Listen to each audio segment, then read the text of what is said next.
Well, good afternoon. My name is Donna Deeds, and I'm currently working in the area of education. So it was a really fun, reflective journey to go back in time since I started as a kindergartner in the Parkway School District. And along the way, there were so many hands and hearts that helped guide who I am today. But in looking back on what I most remember is really what I try to create every day in my work now in education. And that is a memorable experience around people's strengths. So I can remember Mr. Underwood, who was our principal at Claymont. He was one of the first people that let me be an entrepreneur.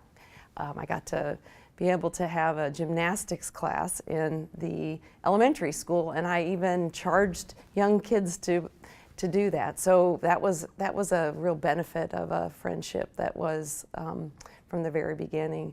I remember a teacher too in my elementary years who was trying to give us a hands-on experience about how big 1 million is.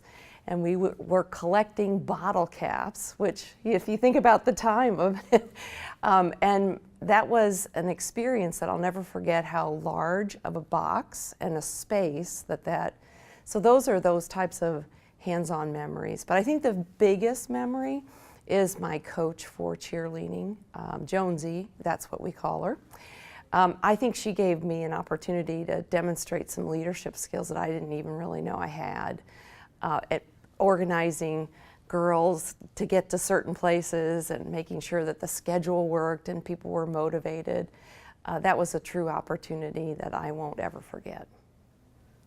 Great. Can you tell me besides those teachers, anybody else impactful? I think that the other teacher that I had in high school that really made a big impression on me was my AP Science or Biology teacher. And that was when I graduated. That was in 1977. I ended up wanting to do a project that was fairly comprehensive, and it wasn't really hard. It was just a lot of detailed work, which is not my strength. And so I documented all the trees and where they laid in a certain plot and identified them and categorized them. It was something that I think that challenged me, and I feel like he pushed me to do that because I probably wouldn't have done that. I wasn't a great student. I can remember in second grade I had a wonderful teacher, Mrs. Height, who helped me eventually really learn how to read because I was a late reader. And so I think that if you look back on all of those pieces, that's what makes you who you are. And so all of those teachers, all those building administrators that guide you along the way, that's really what I try to do every day. I'm working with teenagers right now, high school juniors and seniors, and I see so much potential inside of them. And so it's a reward to look back and say thank you to those who helped me along that journey. So you talk about your current job. What would you talk to about future Parkway graduates, say given some advice for some of them who might want to explore a career in education? Well, I think the one area that I'm trying to close the gap on is education and the real world of work. Today, they sometimes are very much in different universes and they don't quite talk to each other as much as we would hope.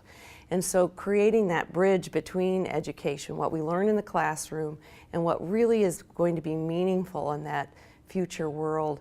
I wish I would have had, as an educator, an opportunity to be out in the world of business, in the world of science, in the world of technology before I came back into a classroom. I wished I would have had that experience, and so I would encourage anyone that is going to go into education to have that outside of the classroom experience before you really master your trade. Any favorite memories that you have from Parkway, or a funny story maybe? My father and mother have always really supported, figure it out. If you don't have the tools, go improvise. And so one of our big bonfires, what we did is we made torches out of toilet paper that were soaked in, I'm not sure what, but it probably wasn't great. but it was one of the most successful bonfires that we ever had, and that was a real good learning experience of figure it out, make it work, and move on. So I can see that bonfire and that school spirit from Parkway West very clearly to this day. Anything you'd like to close with? I think that the main thing that I would hope that all of us that surround children in the world of education would work toward their strengths and not toward their deficits. I really believe that all of us have a gift, and that it's our job as educators to help enable that gift to come out. So focusing on those strengths would be my message.